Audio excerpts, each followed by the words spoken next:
선의로 사람을 살리려고 한 행동인데 그 행동 때문에 사람이 죽었다고! 어떻게 유죄가 될 수 있습니까? 준혁은 떨리는 목소리로 판사를 향해 울부짖었습니다. 그 순간 그의 눈은 이미 붉어져 가고 있었습니다. 사연에 들어가기 앞서 구독과 좋아요는 영상을 만드는데 큰 힘이 됩니다. 보고 계신 지금 한 번만 눌러주세요. 그럼 바로 시작하겠습니다. 서울대 로스쿨 3학년 도서관 밤 11시. 대부분의 학생들이 떠난 뒤에도 한 남자만 여전히 자리를 지키고 있었습니다. 박도경이었죠. 그는 언제나 그랬듯이 늘 앉던 자리, 창가 구석 책상에 앉아 판례집을 읽고 있었습니다. 차가운 겨울바람이 창문을 두드렸지만 도경의 표정은 흔들림이 없었습니다. 그는 원래 이런 사람이었어요. 말수 적고 감정을 드러내지 않고 누구에게도 쉽게 마음을 주지 않는 사람이었죠. 도경은 얼굴도 잘생기고 공부도 잘해서 여학생들 사이에서 인기가 많았습니다. 복도를 지나갈 때마다 몇몇 여학생들이 힐끗힐끗 쳐다봤고 스터디 모임에 초대하는 쪽지도 가끔 받았어요. 하지만 도경은 그 어떤 관심에도 반응하지 않았습니다. 그런데 도경에게도 단 한 사람 예외가 있었습니다. 의대생 서유정이었습니다. 도경이 유정을 처음 본 건 2년 전 봄이었습니다. 학교 중앙도서관 3층 의학 서적 코너에서였죠. 유정은 두꺼운 해부학 책을 들고 힘겹게 걸어가다가 계단에서 발을 헛디뎠습니다. 책들이 우르르 쏟아졌고 유정은 당황한 얼굴로 바닥에 주저앉았어요. 그 순간 지나가던 학생 몇 명이 웃으며 수군거렸습니다. 저 언니 맨날 책 떨어뜨려. 도경은 조용히 다가가 책 한 권을 집어들었습니다. 괜찮으세요? 유정은 고개를 들어 도경을 봤습니다. 그리고 환하게 웃었어요. 아, 감사합니다. 제가 좀 덜렁대서요. 저 의대 2학년 서유정이라고 해요. 도경은 책을 건네며 짧게 대답했습니다. 로스쿨 1학년 박도경입니다. 아, 로스쿨 분이시구나. 정말 감사해요. 그 웃음이었습니다. 도경의 심장이 처음으로 크게 뛴 순간은 바로 그 웃음을 본 순간이었어요. 창피한 상황에서도 먼저 웃으며 고마워할 줄 아는 사람이었습니다. 도경은 묵묵히 책을 전부 주워 건넸고 유정은 연신 고개를 숙이며 감사 인사를 했습니다. 그리고 그날 이후 도경의 하루는 조금씩 바뀌기 시작했어요. 그 뒤로 도경과 유정은 가끔 도서관이나 복도에서 마주쳤습니다. 유정은 도경을 보면 먼저 환하게 웃으며 인사했어요. 도경 선배님, 안녕하세요. 도경은 짧게 고개를 숙이며 대답했습니다. 안녕하세요. 그렇게 둘은 서로 얼굴과 이름을 아는 사이가 되었습니다. 하지만 그뿐이었어요. 유정도 도경에 대해 어느 정도는 알고 있었습니다. 얼굴도 잘생기고 공부도 잘한다는 것, 여학생들 사이에서 인기가 많다는 것까지요. 하지만 왠지 차가운 느낌이 있었습니다. 그래서 유정은 도경에게 특별히 관심을 두지 않았어요. 도경은 매일 아침 도서관에 갈 때 혹시 유정을 마주칠까 기대하며 걸었습니다. 복도를 지날 때도 무의식 중에 고개를 들어 주변을 둘러봤어요. 유정이 자주 앉는 자리 근처에 자리를 잡았고 유정이 공부하는 시간대에 맞춰 도서관에 남아있곤 했습니다. 유정은 언제나 밝았습니다. 힘든 실습을 마치고 와도 시험 기간에 지쳐 있어도 누군가 먼저 인사하면 환하게 웃으며 대답했어요. 환자를 만날 때든 동기들을 만날 때든 따뜻함이 자연스럽게 묻어나는 사람이었습니다. 도경은 멀리서 그 모습을 지켜봤습니다. 유정이 책을 읽다 고개를 갸우뚱하는 모습, 커피를 마시며 창밖을 바라보는 모습, 전화를 받고 환하게 웃는 모습까지 도경에게는 그 모든 순간이 소중했어요. 하지만 도경은 더 이상 다가가지 못했습니다. 말을 걸 용기가 없었어요. 유정과 눈이 마주치면 짧게 고개만 숙이고 지나쳤습니다. 1년쯤 지났을 때 도경은 깨달았습니다. 유정의 시선이 자신이 아닌 다른 곳을 향하고 있다는 걸요.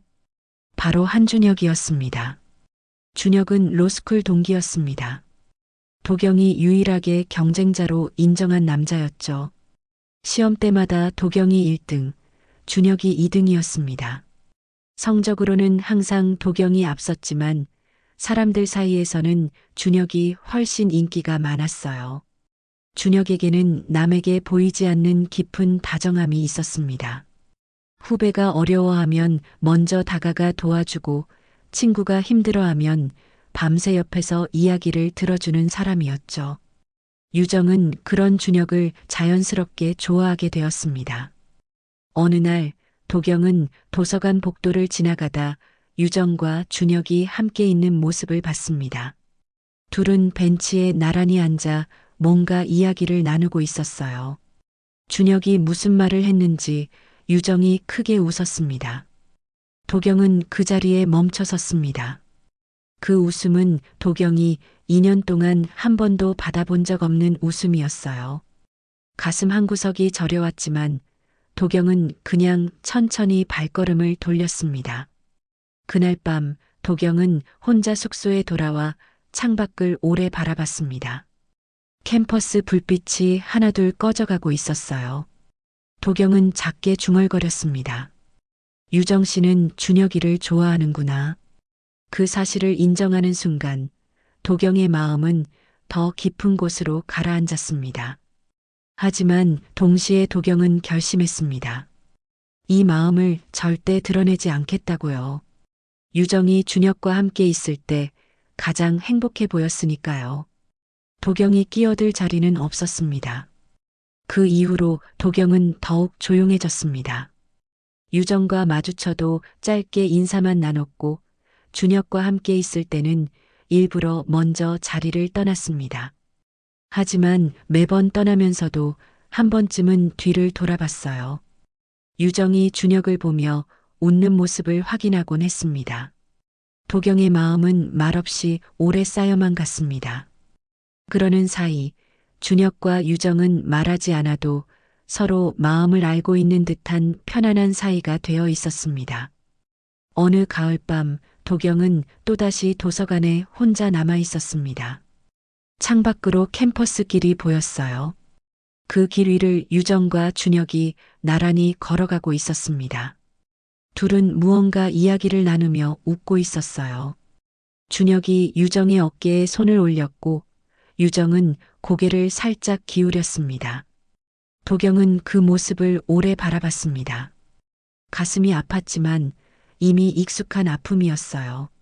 도경은 천천히 책을 덮고 중얼거렸습니다. 유정 씨 행복하세요. 그걸로 충분합니다. 그날 밤 도경은 도서관 불을 끄고 나왔습니다. 차가운 가을바람이 얼굴을 스쳤지만 도경은 그냥 걸었습니다. 도경의 짝사랑은 그렇게 조용히 말없이 혼자서만 간직한 채 2년째 이어지고 있었습니다. 멀리서 바라보는 것만으로도 유정이 웃는 모습을 보는 것만으로도 충분하다고 스스로를 다독이면서요. 어느 날 저녁 유정은 야간 실습을 마치고 밤 9시가 넘어서야 병원을 나섰습니다. 하루 종일 정신없이 움직였지만 퇴근길만큼은 잠시 마음을 내려놓고 싶었어요. 지하철역은 아직 퇴근하는 사람들로 붐볐습니다. 유정은 가방을 어깨에 메고 천천히 계단을 내려갔어요. 하루의 피로가 다리에 묵직하게 느껴졌습니다. 지하철역 플랫폼으로 향하려던 순간 계단 아래에서 다급한 목소리가 쏟아졌습니다. 여기 사람 쓰러졌어요. 119 불렀나요? 아무나 손 떼면 안 돼요. 잘못되면 책임져야 한다니까요. 유정의 발걸음이 멈췄습니다. 본능적으로 계단을 내려가자 사람들이 반원처럼 둘러서 있었고 그들 사이에 한 남자가 바닥에 쓰러져 있었어요. 얼굴은 창백했고 숨은 거의 느껴지지 않았습니다.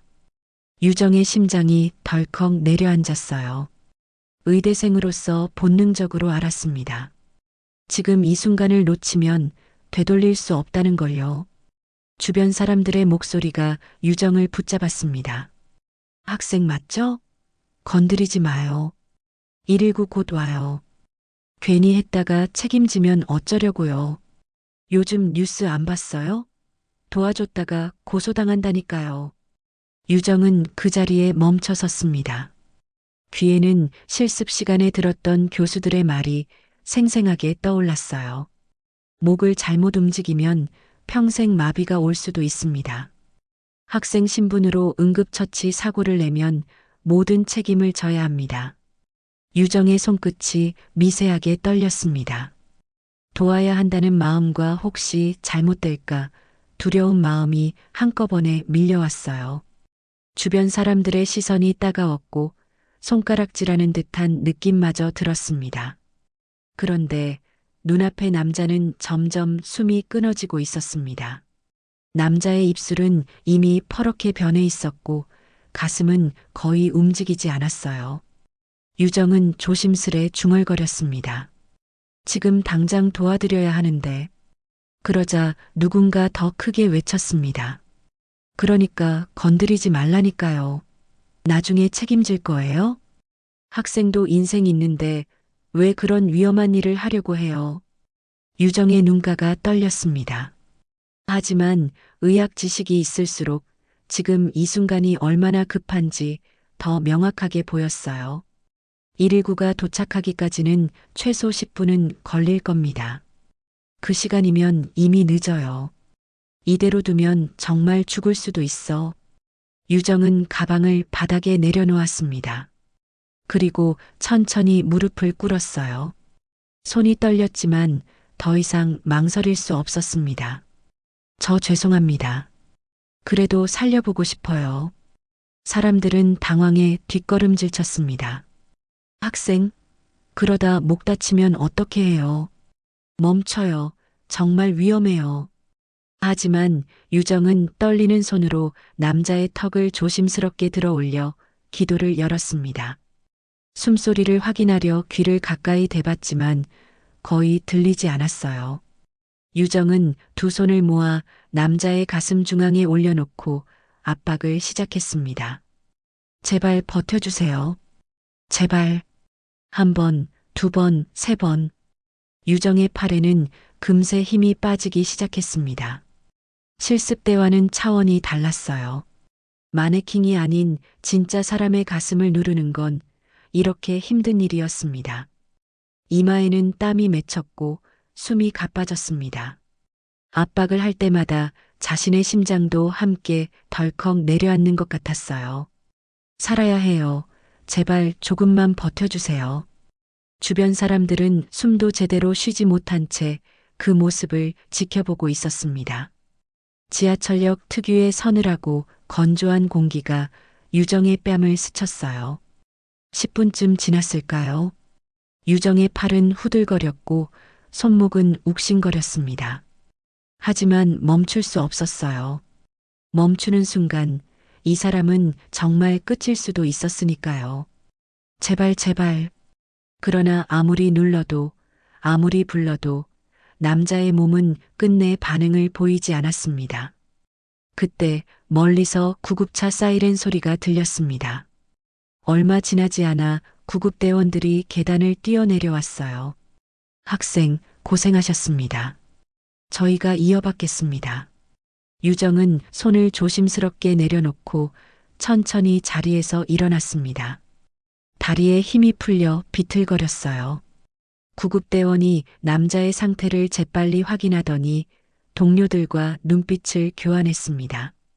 그 눈빛만으로도 알 수 있었습니다. 이미 늦었다는 걸요. 유정은 그 모습을 보며 다리에 힘이 완전히 빠졌습니다. 내가 뭘 잘못한 걸까? 내가 더 빨리 했어야 했나? 구급대원들이 남자를 들것에 실어 올리고 급히 떠났습니다. 사람들도 하나둘 흩어지기 시작했어요. 하지만 떠나면서도 유정을 힐끗힐끗 쳐다봤습니다. 그 시선이 유정에게는 비난처럼 느껴졌어요. 유정만 혼자 그 자리에 남아 바닥에 주저앉았습니다. 손끝이 떨렸고 심장은 무너지는 것처럼 아팠어요.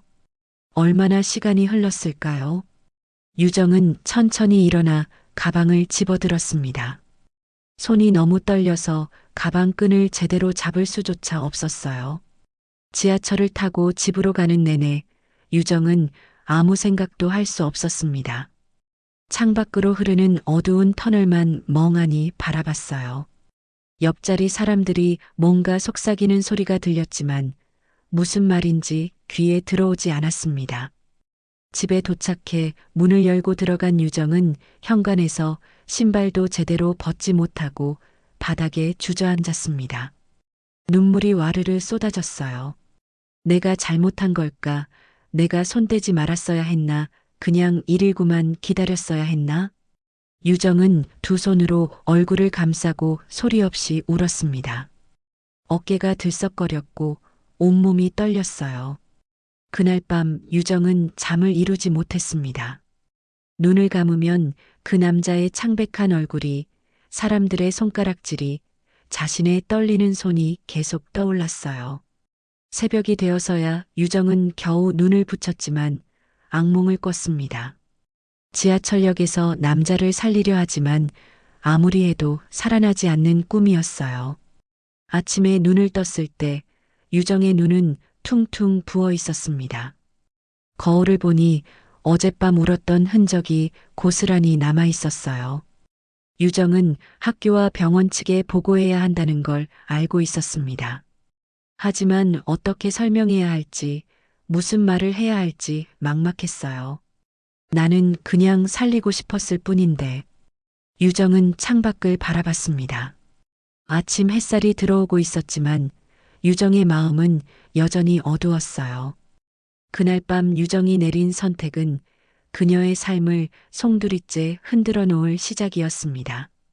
다음 날 오전 박도경은 로펌 사무실에서 새로 배정된 사건 서류를 받고 있었습니다.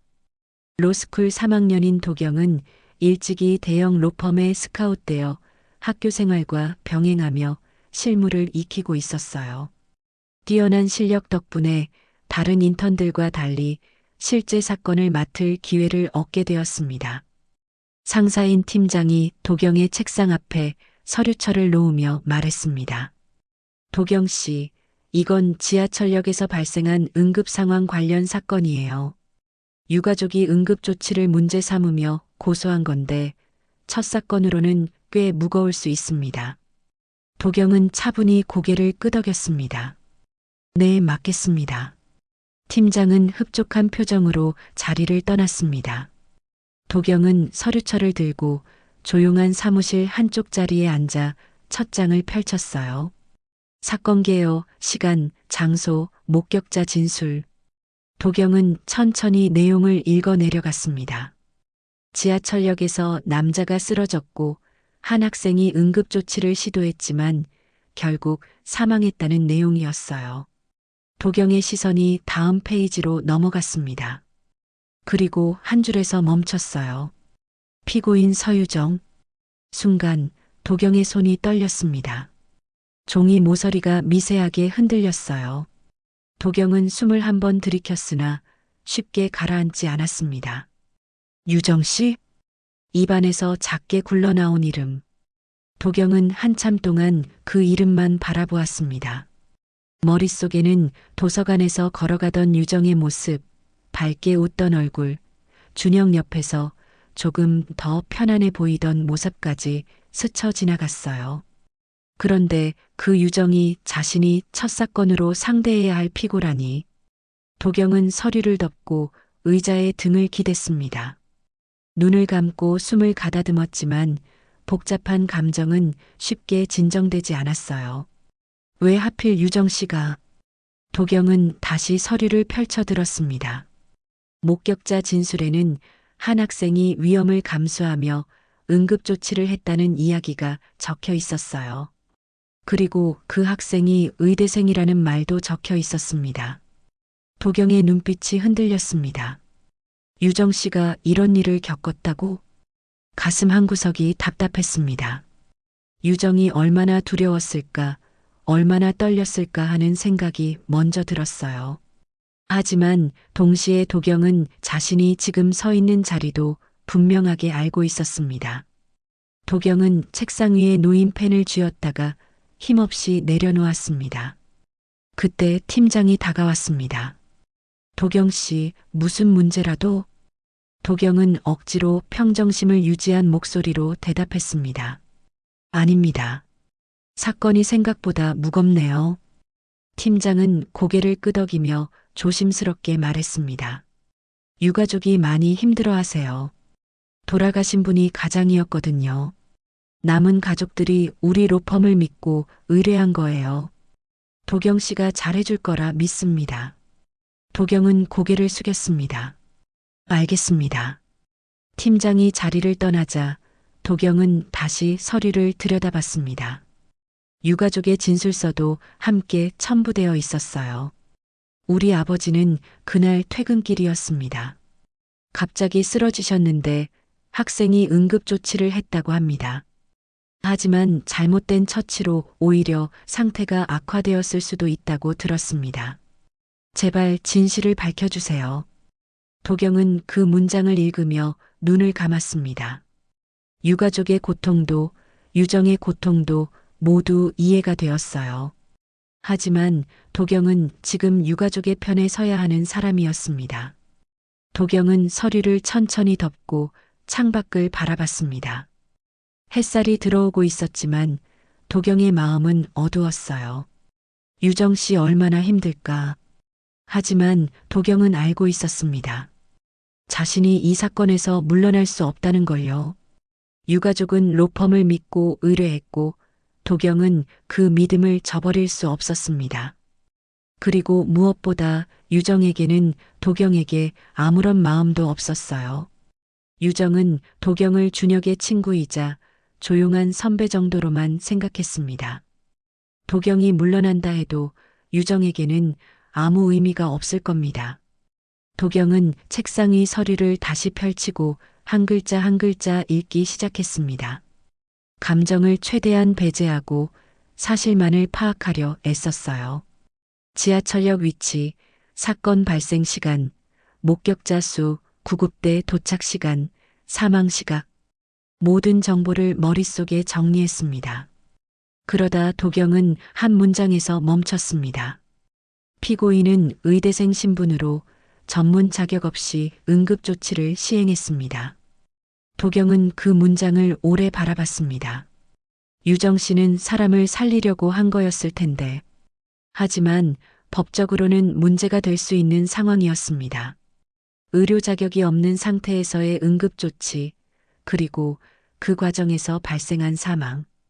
유가족이 책임을 묻는 건 당연한 일이었어요. 도경은 펜을 들어 노트에 무언가 적기 시작했습니다.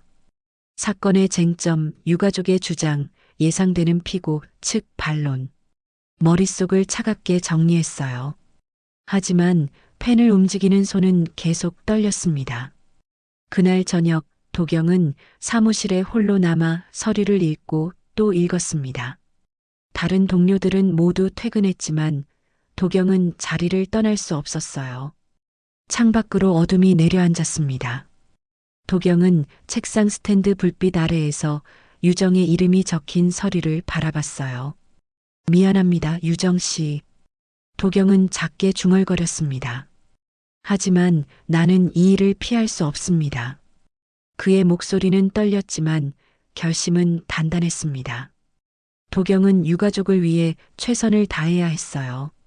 그게 변호사로서, 아니 변호사가 되려는 사람으로서의 의무였으니까요. 도경은 서류를 정리하고 가방에 넣었습니다. 그리고 천천히 자리에서 일어나 불을 껐어요. 어두운 사무실을 나서며 도경은 한 번 더 뒤를 돌아봤습니다. 자신의 책상 위에 놓인 서류철이 보였어요. 그 안에 유정의 이름이 있다는 게 도경에게는 너무나 잔인한 현실이었습니다. 유정은 학교 상담실에 앉아 진술 준비를 하고 있었습니다. 책상 위에는 빈 서류가 놓여 있었지만 유정은 한 글자도 쓰지 못하고 그저 펜만 쥐고 있었어요. 눈으로는 글자를 읽고 있었지만 머릿속은 하얗게 비어 있었습니다. 그냥 살리고 싶었을 뿐인데 유정은 손끝을 모아 움켜쥐었습니다. 그날의 장면이 아직도 생생하게 떠올랐어요. 그때 문이 열렸습니다.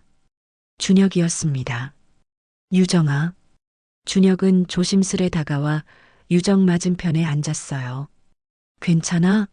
며칠 동안 얼굴이 너무 안 좋다. 유정은 억지 웃음을 지으며 말했습니다. 조금 괜찮아지려고 노력 중이야. 준혁은 유정의 떨리는 손을 보며 물었습니다. 무슨 일 있었어? 나한테 말해줘. 유정은 잠시 망설이다 천천히 입을 열었습니다. 저번에 지하철역에서 사람이 쓰러진 걸 봤어. 준혁은 조용히 유정의 말을 들었습니다. 다들 손대지 말라고 했는데 나는 그냥 볼 수가 없었어. 그래서 응급조치를 했어. 근데 유정의 목소리가 떨렸습니다. 그분이 결국 돌아가셨어. 준혁의 표정이 굳어졌습니다. 유정아. 준혁은 한동안 말이 없다가 작게 그러나 단단하게 말했습니다. 너 잘못한 거 없어. 넌 살리려고 한 거잖아. 그걸 누가 뭐라고 해. 유정의 눈가가 붉어졌습니다. 그 말이 필요했어요. 고마워, 준혁아. 그날 오후 유정은 집에 돌아와 우편함을 확인했습니다. 그 안에 법원 봉투가 하나 들어 있었어요. 손이 떨렸습니다. 유정은 천천히 봉투를 뜯었습니다. 고소장. 유정의 눈앞이 하얘졌습니다. 종이를 읽는 손이 심하게 떨렸어요. 피고인 서유정은 의료 자격 없이 응급조치를 시행하여 피해자의 사망에 영향을 끼쳤을 가능성이 있음. 유정은 그 자리에 주저앉았습니다. 종이가 바닥에 떨어졌어요. 나 고소당했어? 손이 떨려서 핸드폰을 겨우 집어들었습니다. 유정은 준혁에게 전화를 걸었어요. 전화벨이 울리는 동안 눈물이 흘러내렸습니다. 여보세요? 유정아? 준혁아 나나. 유정의 목소리는 울음으로 떨리고 있었습니다. 고소장이 왔어. 나 고소당했어. 준혁은 순간 말을 잃었습니다. 뭐라고? 지금 어디야? 집집이야. 절대 움직이지 마. 내가 지금 갈게. 30분 뒤 준혁이 유정의 집 문을 두드렸습니다. 문이 열리자 유정은 눈이 퉁퉁 부은 채로 서 있었어요. 준혁은 말없이 유정을 안아주었습니다. 괜찮아. 내가 있어. 유정은 준혁의 품에서 한참을 울었습니다. 준혁은 바닥에 떨어진 고소장을 집어들고 읽기 시작했어요. 고소장을 읽는 준혁의 얼굴이 점점 굳어졌습니다. 그리고 마지막 페이지 담당 변호사 이름을 보는 순간 준혁은 믿을 수 없다는 듯 중얼거렸습니다. 담당 변호사 박도경? 준혁은 고소장을 천천히 내려놓았습니다. 도경이가 유정을 상대로. 유정이 고개를 들었습니다. 도경 선배가 뭐? 준혁은 고소장을 유정에게 보여주었습니다. 원고 측 담당 변호사가 도경이야. 유정은 그 이름을 보며 입술을 깨물었습니다. 왜 하필? 준혁은 유정의 손을 꽉 잡았습니다. 유정아, 내가 변호 맡을게. 유정은 고개를 들어 준혁을 봤습니다. 준혁아, 너까지 힘들게 하고 싶지 않아. 준혁은 단호하게 말했습니다. 힘든 건 상관없어. 너 혼자 버티게 둘 수가 없어. 나는 너를 지킬 거야. 그 순간이 준혁이 처음으로 자신이 해야 할 역할을 마음속으로 단단히 정한 때였습니다. 다음 날 준혁은 도경을 찾아갔습니다. 로스쿨 연구실에서 도경은 서류를 정리하고 있었어요. 준혁이 다가오는 소리에 고개를 들었습니다. 도경아. 준혁의 목소리는 낮고 굳어 있었습니다. 이 사건 내가 맡은 거 맞지? 도경은 잠시 준혁을 바라보다 조용히 말했습니다. 맞아. 내 첫 사건이야. 준혁은 숨을 고르고 말을 이었습니다. 유정이는 잘못한 거 없어. 넌 알잖아. 도경의 눈이 잠깐 흔들렸습니다.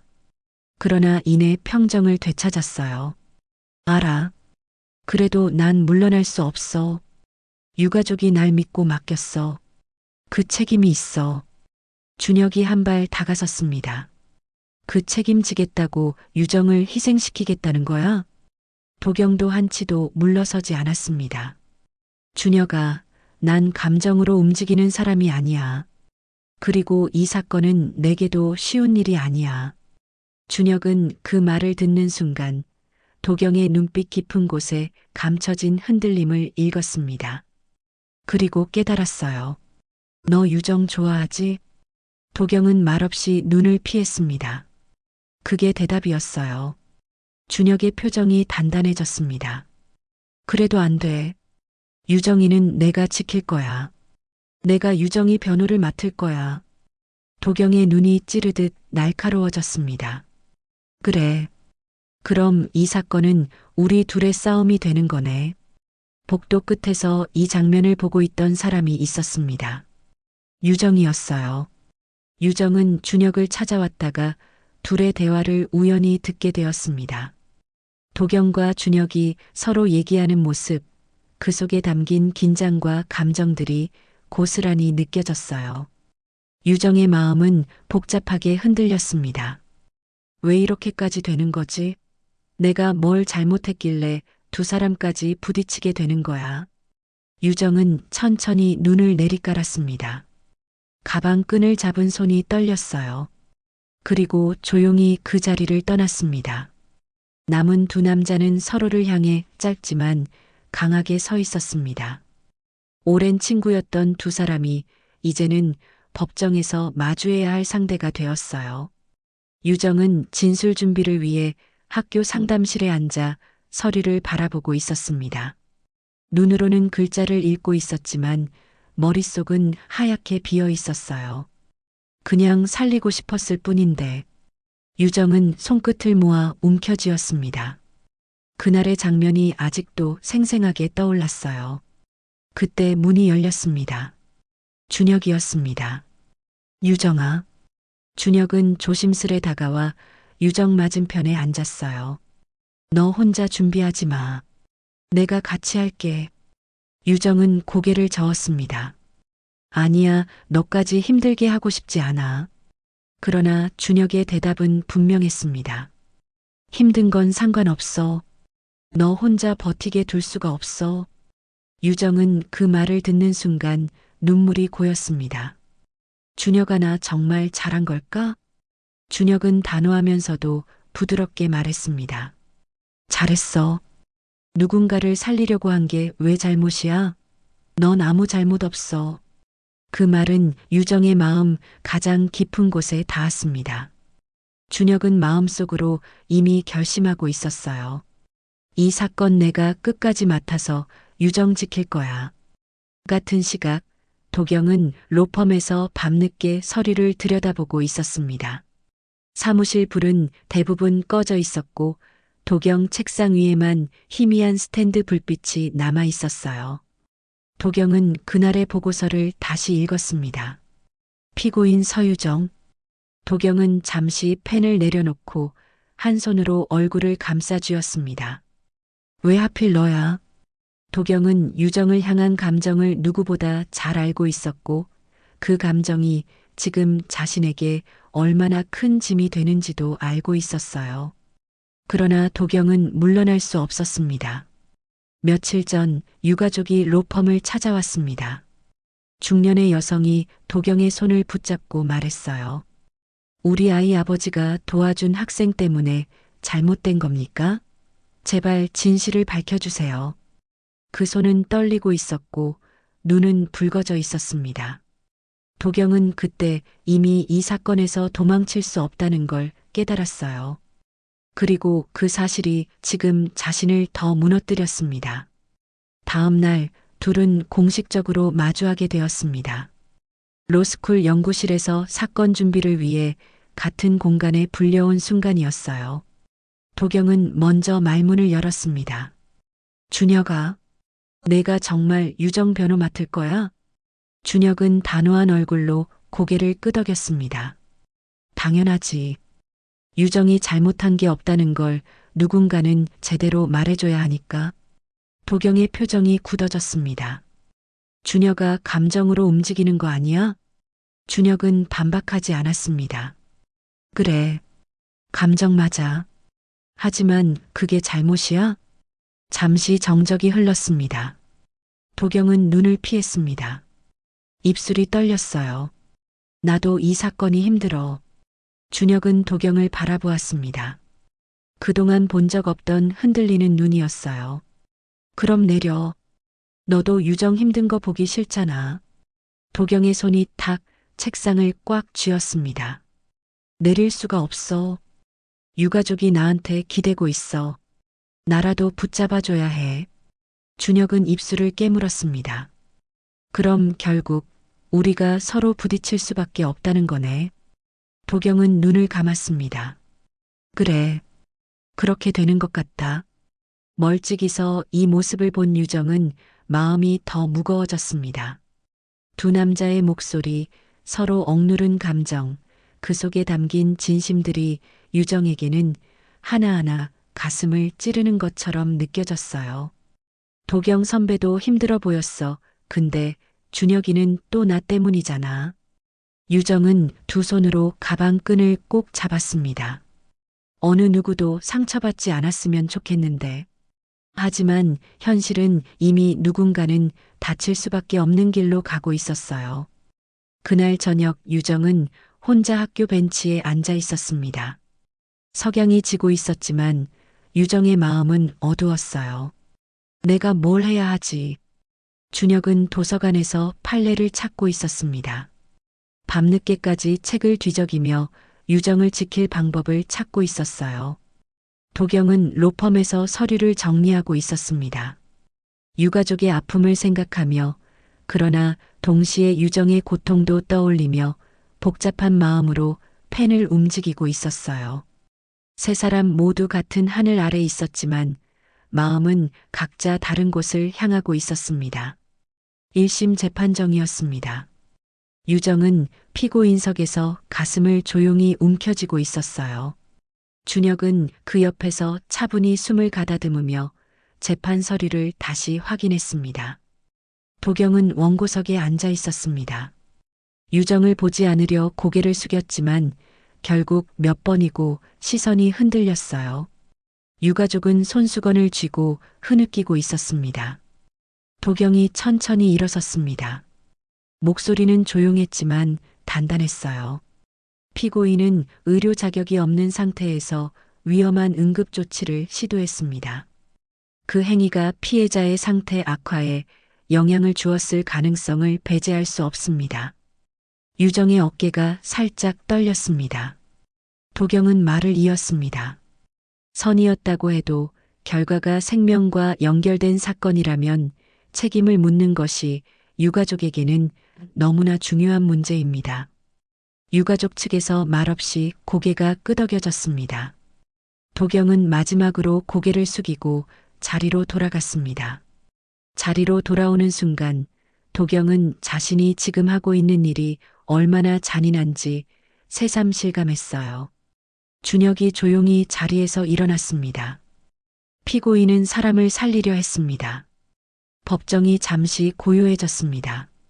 그날 현장에서 누구도 피해자를 돕지 않았습니다. 그 누구도 손을 내밀지 않았습니다. 준혁은 유정을 바라보았습니다. 유정은 눈가가 촉촉하게 젖어 있었어요. 그 상황에서 유정이는 죽어가는 사람을 그냥 볼 수 없다고 말하며 혼자 달려갔습니다. 준혁의 목소리는 짧고 굵었습니다. 이런 행동이 책임을 받아야 한다면 앞으로 누가 사람을 살리기 위해 팔을 뻗겠습니까? 방청석 일부에서 조용한 숨소리가 새어나왔습니다. 그 뒤로 이어진 치열한 공방이었습니다. 그날 재판은 단 한 번의 주장으로 끝나지 않았어요. 도경과 준혁은 서로의 논리를 파고들며 여러 차례 일어나 맞섰습니다. 상대의 근거를 짚고 그에 대한 반박을 이어가며 다시 새로운 주장으로 서로를 밀어붙였어요. 둘은 한치도 물러서지 않았습니다. 진행 시간이 길어질수록 재판정의 공기는 점점 더 무겁게 가라앉았습니다. 숨소리 하나도 크게 들릴 정도의 긴장감이 법정을 가득 채웠어요. 결국 판사가 결론을 내렸습니다. 공방이 마무리되자 판사는 서류를 정리하며 고개를 들었어요. 양측 모두 충분히 주장했습니다. 판결은 신중해야 합니다. 법정안이 조용해졌습니다. 따라서 판결은 일주일 뒤 선고하겠습니다. 오늘 재판은 이것으로 모두 마치겠습니다. 탕, 망치 소리가 깊게 울렸습니다. 유정의 어깨에서 서서히 힘이 빠졌습니다. 준혁은 조용히 숨을 내쉬었고 도경은 잠시 눈을 감은 뒤 자리에서 천천히 일어섰어요. 세 사람 모두 아무 말 없이 법정을 나섰습니다. 일주일 뒤 판결일이었습니다.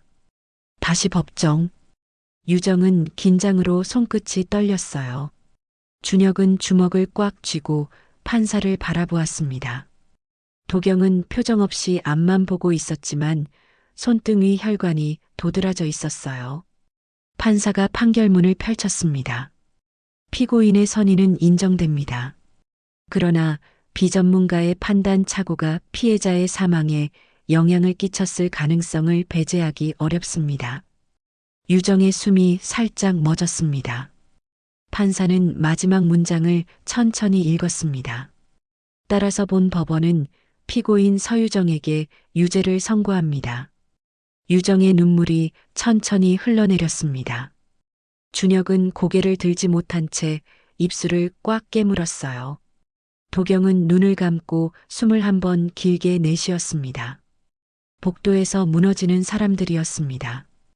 유정은 벤치에 앉아 조용히 울고 있었어요. 준혁은 그녀 옆에 서 있었지만 한동안 아무 말도 하지 못했습니다. 유정아. 준혁이 힘겹게 입을 열었습니다. 미안해, 내가 널 지킨다더니. 목소리가 완전히 무너졌습니다. 유정은 눈물에 젖은 얼굴로 고개를 저었습니다. 내 잘못 아니야, 정말 아니야. 하지만 준혁은 스스로를 용서하지 못했습니다. 아니야, 내가 더 잘했어야 했는데 내가 부족했어. 준혁의 눈은 붉게 충혈돼 있었습니다. 멀리서 바라보는 도경이었습니다. 복도 끝에서 도경이 조용히 둘을 바라보고 있었어요. 유정의 흐느낌, 준혁의 절망, 그리고 그 사이에서 아무것도 할 수 없는 자신. 도경은 벽에 한 손을 짚고 고개를 천천히 숙였습니다. 유정아, 정말 미안하다. 그 말은 아무에게도 닿지 못한 채 조용히 복도에 흘러내렸습니다. 1심 판결이 내려진 뒤 며칠 동안 유정은 거의 방 밖으로 나오지 않았습니다. 눈을 감으면 그날의 법정, 판사의 목소리, 유가족의 흐느낌이 동시에 떠올랐어요. 내가 잘못한 걸까? 구급대가 도착했을 때 이미 남자는 숨이 거의 없었다는 사실도, 의사 선생님들이 내 잘못 아니다라고 말하던 목소리도 모두 흐릿해졌습니다. 유정의 마음속에는 단 한 문장만 계속 남았어요. 유죄를 선고합니다. 준혁은 책상 위에 판결문을 펼쳐놓고 앉아 있었습니다. 그의 눈은 읽고 또 읽어도 한 문장에서 멈춰 있었어요. 잘못된 판단이 사망에 영향을 끼쳤을 가능성을 배제할 수 없다. 준혁은 서류를 힘껏 움켜쥐었습니다. 이건 아니야. 준혁은 밤새 판례를 찾고 의학 자료를 읽고 응급처치 관련 보고서를 정리하며 머릿속을 계속 굴렸어요. 유정을 지키겠다고 약속했는데 그 약속을 지키지 못했다는 죄책감이 준혁을 잠 한숨도 못 자게 만들었습니다. 그리고 새벽녘 준혁은 조용히 결심을 굳혔습니다. 항소하자. 유정이를 다시 세우자. 도경 역시 편하지 않았습니다. 재판 이후 사무실에서도 집에서도 유정의 얼굴이 계속 떠올랐어요. 도경아, 너 괜찮아? 동료 변호사가 물었지만 도경은 그저 고개만 저었습니다. 도경은 자신에게 말했습니다. 나는 유가족의 대리인일 뿐이다. 내 역할을 했을 뿐이다. 하지만 그 말은 자기 자신에게조차 설득력이 없었어요. 그날 복도에서 보았던 유정의 떨리는 어깨, 준혁의 붉어진 눈, 그리고 자신이 느꼈던 깊은 죄책감이 머릿속을 떠나지 않았습니다. 도경은 한참 동안 창밖을 바라보다가 작게 중얼거렸습니다. 유정아, 나도 쉽지 않았어. 어느 저녁 준혁은 조용히 유정의 자취방 앞에 섰습니다. 문을 두드리자 오래 울었던 듯한 눈의 유정이 문틈으로 나타났어요. 준혁아, 왜 왔어? 유정아, 우리 항소하자. 유정은 살짝 고개를 저었습니다. 나 자신 없어. 또 사람들 앞에서 내가 잘못했다고 듣는 게 너무. 준혁은 그녀 앞에 무릎을 꿇다시피 앉았습니다. 내가 잘못한 게 아니야. 살리려고 한 거잖아. 지켜보지 못한 사람들이 고마워해야 해. 책임을 묻는 건 그게 이상한 거야. 유정의 눈가가 다시 젖었습니다. 근데 1심에서 졌잖아. 준혁은 흔들림 없는 목소리로 말했습니다. 그래서 더 해야 돼. 착한 의도로 도운 사람을 죄인으로 만들면 안 돼. 그 말에 유정의 눈빛이 조금 흔들렸습니다. 며칠 뒤 도경은 자료를 찾기 위해 법학도서관에 들렀다가 우연히 한 교수가 하는 강의 끝부분을 듣게 되었습니다. 결국 사람을 살리려 한 행동을 벌하고 책임지게 한다면 앞으로 시민들은 위급한 사람을 외면하게 될 것입니다. 그래서 다른 나라에서는 착한 사마리아인법 같은 제도가 발전했습니다. 도경은 걸음을 멈췄습니다. 교수의 목소리가 이어졌습니다. 의도적으로 해를 가한 경우가 아니라면 선의의 응급조치를 한 사람에게 법적 책임을 묻지 않는 것이 사회 전체의 안전을 높이는 길입니다. 도경의 손이 잠시 공중에 멈췄습니다. 이게 정말 옳은 판단일까? 도경은 천천히 강의실을 나왔습니다. 유정이 한 행동, 자신이 했던 주장, 그리고 판결의 무게가 다시 가슴 위로 올라왔어요. 도경은 처음으로 자신의 판단이 흔들리는 것을 느꼈습니다. 그날 밤 유정은 새벽까지 잠을 이루지 못했습니다. 준혁의 말, 사람들의 시선, 그리고 자신이 본 그 남자의 마지막 모습이 머릿속에 엉켜 떠올랐어요. 나 정말 다시 할 수 있을까? 유정은 창밖을 바라보며 조용히 눈물을 흘렸습니다. 하지만 준혁의 목소리가 계속 귓가에 맴돌았어요. 착한 의도로 도운 사람을 죄인으로 만들면 안 돼. 유정은 천천히 눈물을 닦았습니다. 아직 결정하지 못했지만 마음 한구석에서는 조금씩 용기가 생기고 있었어요. 항소를 결심한 다음 날 준혁은 다시 도서관으로 향했습니다. 밤새도록 잠 한숨 못 잤지만 눈은 오히려 더 또렷했어요. 책상 위에는 수십 개의 판례와 법률 자료가 펼쳐져 있었습니다. 페이지를 넘길 때마다 준혁의 손끝이 미세하게 떨렸어요. 1심이 이렇게 나왔는데 뭘 근거로 뒤집을 수 있지? 준혁은 책상에 팔을 올린 채 잠시 눈을 감았습니다. 그때 옆자리에서 흘러나오는 조용한 강의 녹음이 귀에 들어왔습니다. 의도적으로 해를 가한 것이 아니라면 선의의 응급조치에 법적 책임을 묻지 말자는 취지의 제도가 여러 나라에서 시행되고 있습니다. 준혁의 눈이 번쩍 떠졌습니다. 선의의 응급조치 책임을 묻지 않는 제도? 그는 급히 법률 서적과 논문을 검색하기 시작했습니다. 어떤 나라에서는 누군가를 살리기 위해 한 행동은 고의가 아닌 이상 책임을 묻지 않는다는 원칙이 있었어요.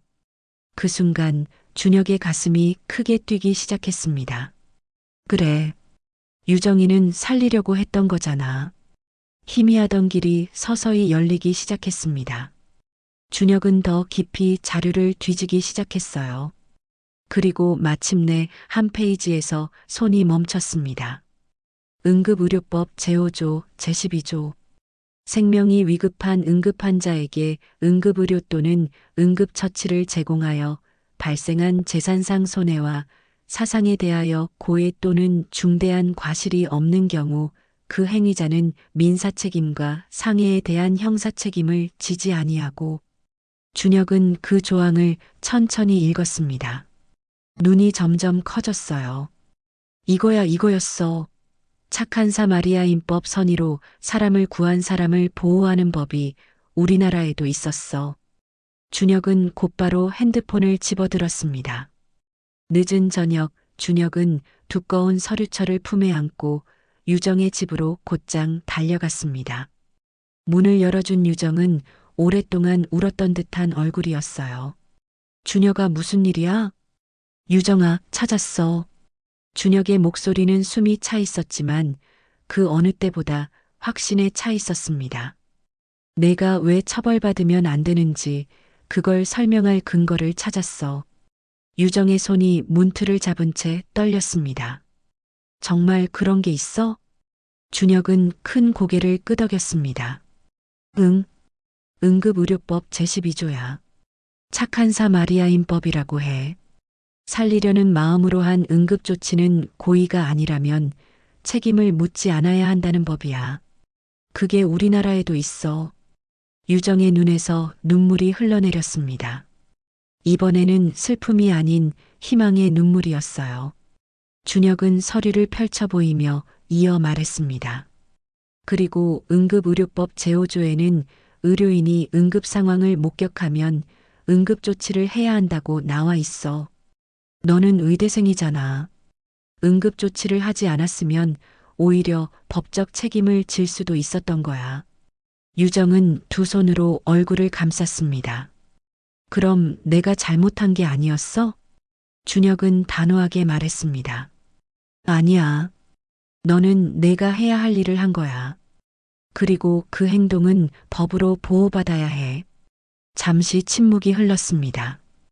유정의 눈가에 다시 눈물이 맺혔어요. 정말 다시 해볼 수 있을까? 준혁은 조용히 그러나 단단한 목소리로 말했습니다. 아니, 다시 해보는 게 아니라 이번엔 우리가 반드시 이겨야 해. 그 시각 도경은 사무실에서 홀로 서류를 읽고 있었습니다. 유정의 진술서, 1심 판결문, 그리고 자신이 했던 주장들. 어떤 문장도 마음에 걸리지 않는 것이 없었어요. 며칠 전 들었던 교수의 말이 머릿속을 떠나지 않았습니다. 선의를 처벌하면 사람들은 서로를 돕지 않게 된다. 도경은 펜을 내려놓고 한참 동안 눈을 감았습니다. 정말 나는 옳은 걸 선택한 걸까? 법과 정의, 의무와 감정, 그리고 오래 묵혀뒀던 유정에 대한 마음까지 모든 것이 그를 흔들고 있었어요. 다음 날 준혁은 밤새 정리한 항소 이유서를 유정에게 건넸습니다. 유정은 천천히 그 서류를 읽었어요. 손끝이 약하게 떨렸지만 눈빛에는 어제 없던 힘이 있었습니다. 그리고 펜을 들었습니다. 나 용기 내서 싸워볼게. 한 번만 더. 준혁은 조용히 미소를 지었습니다. 우리 이제부터가 시작이야. 문 밖에서는 찬바람이 스쳤지만 유정의 눈빛은 조금씩 따뜻한 빛을 되찾고 있었어요. 세 사람의 마음은 서로 다른 곳을 향해 있었지만 모두 같은 재판으로 향해 움직이고 있었습니다. 그리고 이심은 그들의 인생을 결정지을 마지막 무대가 되고 있었습니다. 이심 재판정이었습니다. 유정의 손끝은 여전히 차갑게 떨리고 있었어요. 준혁은 그녀의 손을 조용히 덮으며 속삭였습니다. 괜찮아. 이번에는 끝까지 가볼 거야. 도경은 원고석에 앉아 서류를 정리하고 있었습니다. 표정은 여전히 차갑고 냉정했어요. 재판이 시작되었습니다. 도경이 먼저 일어섰습니다. 1심 판결에서 이미 밝혀진 바와 같이 피고인의 비전문적 판단이 피해자의 사망에 영향을 끼쳤을 가능성을 배제할 수 없습니다. 도경의 목소리는 정확하고 날카로웠습니다. 피고인은 의료인이 아닙니다. 의료 자격이 없는 상태에서 응급조치를 시행했고 그 과정에서 발생한 결과에 대해서는 책임을 물어야 합니다. 준혁이 일어나 반박했습니다. 재판장님, 피고인은 사람을 살리기 위해 최선을 다했습니다. 그 누구도 돕지 않는 상황에서 혼자 나섰습니다. 도경이 즉시 재반박했습니다. 선의는 인정합니다. 하지만 선의만으로 결과에 대한 책임까지 면제될 수는 없습니다. 준혁이 다시 일어섰습니다. 그렇다면 앞으로 누가 위급한 사람을 도울 수 있겠습니까? 도와줬다가 책임을 져야 한다면 모두가 외면할 것입니다. 도경은 흔들림 없이 대답했습니다. 그래서 의료인 제도가 존재하는 겁니다. 전문성이 없는 사람이 판단했을 때의 위험성을 막기 위해서입니다. 공방이 계속 이어졌습니다. 두 사람은 한치의 양보도 없이 서로의 논리를 공격하고 방어했어요. 도경이 다시 일어나 말했습니다. 피고인이 응급조치를 하지 않았더라면 구급대가 도착할 때까지 피해자가 더 악화되지 않았을 가능성도 있습니다. 준혁이 반박했습니다. 의학 전문가의 소견에 따르면 피해자는 이미 심정지 상태였습니다. 응급조치를 하지 않았다면 생존 가능성은 제로에 가까웠습니다. 도경이 날카롭게 재반박했습니다. 그것은 추정일 뿐입니다. 확실한 것은 피고인이 의료 자격 없이 응급조치를 시행했다는 사실입니다.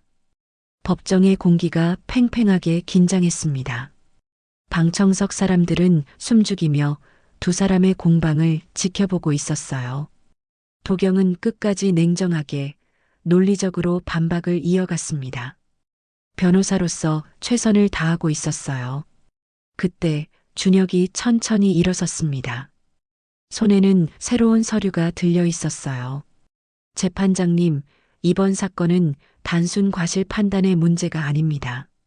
법정 안은 숨소리마저 눌린 듯 조용했습니다. 준혁은 서류 한 장을 집어들고 차분하지만 단단한 목소리로 이어갔습니다. 응급의료에 관한 법률 제5조는 응급 상황을 목격한 의료인은 응급조치를 해야 한다고 규정합니다. 판사가 고개를 들었습니다. 유정희는 의대생입니다. 그날 응급조치를 하지 않았다면 오히려 법적 책임을 질 수도 있었습니다. 즉, 그녀는 자신의 의무를 다한 것입니다. 유정의 눈가가 흔들렸습니다. 도경도 눈을 크게 떴어요. 준혁은 한 걸음 앞으로 다가섰습니다. 또한 같은 법률 제12조에는 이른바 선의의 응급조치, 면책 조항이 명시되어 있습니다. 그는 판결문을 또렷하게 읽었습니다.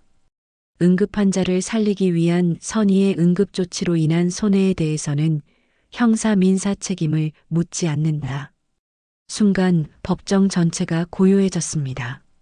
준혁은 유정을 바라보았습니다. 이 법은 흔히 착한 사마리아인법이라고 불립니다. 선의로 사람을 구하려는 시민의 용기를 보호하기 위한 법입니다. 준혁의 목소리가 점점 힘을 얻었습니다. 살리려는 사람을 처벌하기 시작하는 순간 우리는 더 이상 서로를 돕지 않게 될 것입니다. 준혁은 고개를 숙였습니다. 유정의 행동은 실수가 아니라 법이 보호하고자 하는 바로 그 선의의 행동이었습니다. 방청석에서 조용한 숨소리가 흘러나왔습니다. 도경은 잠시 말이 없었습니다. 응급의료법 제5조와 제12조. 그 조항들은 도경도 알고 있었어요. 도경이 일어났습니다. 응급의료법 제12조는 인정합니다. 하지만 중대한 과실이 없었는지는 논란의 여지가 있습니다. 도경의 반박은 여전히 날카로웠습니다. 준혁이 즉시 반박했습니다. 피고인은 의대생으로서 기본적인 응급처치 교육을 받았습니다. 가슴 압박은 표준 응급처치 절차를 따랐고 중대한 과실은 없었습니다. 도경은 더 이상 반박할 법리적 근거가 없었습니다. 응급의료법 제12조는 명확했어요. 도경은 천천히 자리에 앉았습니다. 최선을 다했지만 법 앞에서는 더 이상 할 말이 없었습니다. 판사는 천천히 명확하게 말했습니다. 피고인의 행위는 응급 상황에서의 의무 이행이며 법률 제12조에 따라 형사 민사적 책임을 물을 수 없습니다. 잠시 숨을 고르고 난 뒤 판사가 마지막 문장을 읽었습니다. 피고인 서유정에게 무죄를 선고합니다. 유정은 두 손으로 얼굴을 가리고 흐느꼈습니다. 준혁은 긴 숨을 토해냈고 도경은 눈을 감은 채 입술을 떨며 작은 목소리로 말했습니다. 다행이다. 재판이 끝난 뒤 법원 밖에는 잔잔한 오후 햇살이 내려앉아 있었습니다. 유정은 깊은 숨을 들이쉬었습니다. 그 숨속에는 지난 겨울 동안 가슴을 짓누르던 죄책감, 두려움, 억울함이 조금씩 녹아내리고 있었어요. 준혁은 그녀 옆에서 조용히 걸음을 맞췄습니다. 재판 내내 쥐고 있던 주먹도 이제는 풀어졌고 그의 얼굴엔 오랜만에 사람다운 미소가 피어올랐어요. 유정아, 그가 천천히 말했습니다. 너 이제 어디 가고 싶어? 유정은 잠시 하늘을 올려다보았습니다. 겨울 내내 잿빛이던 하늘이 이날만큼은 유난히도 맑았어요. 그냥 숨 한 번 크게 쉬고 싶어. 괜찮아졌다는 느낌이 들 때까지. 둘은 잠시 말없이 걷기만 했습니다. 걷는 것만으로도 위로가 되는 순간이었어요. 멀찍이 떨어진 곳에서 도경은 두 사람을 바라보고 있었습니다. 유정이 눈물을 닦으며 웃는 모습, 준혁이 그녀 옆에서 조용히 걸어가는 모습. 도경은 그 장면을 오래 바라봤어요. 미안해, 유정 씨. 도경은 작게 중얼거렸습니다. 내가 내 편이 되어줄 수 없어서. 도경은 자신이 변호사로서 해야 할 일을 했다는 걸 알고 있었습니다. 유가족을 위해 최선을 다했고 그것이 자신의 의무였어요. 하지만 동시에 유정이 무죄를 받은 것이 진심으로 다행이라고 생각했습니다. 그래도 정말 잘 됐어. 도경은 천천히 숨을 내쉬었습니다. 가슴속 어딘가에 오래 걸려있던 무게가 비로소 내려앉는 듯 했어요. 유정을 향한 마음, 변호사로서의 책임, 그리고 옳은 결론에 대한 안도. 모든 감정이 복잡하게 뒤섞여 있었습니다. 내가 무죄를 받은 게 정말 다행이야.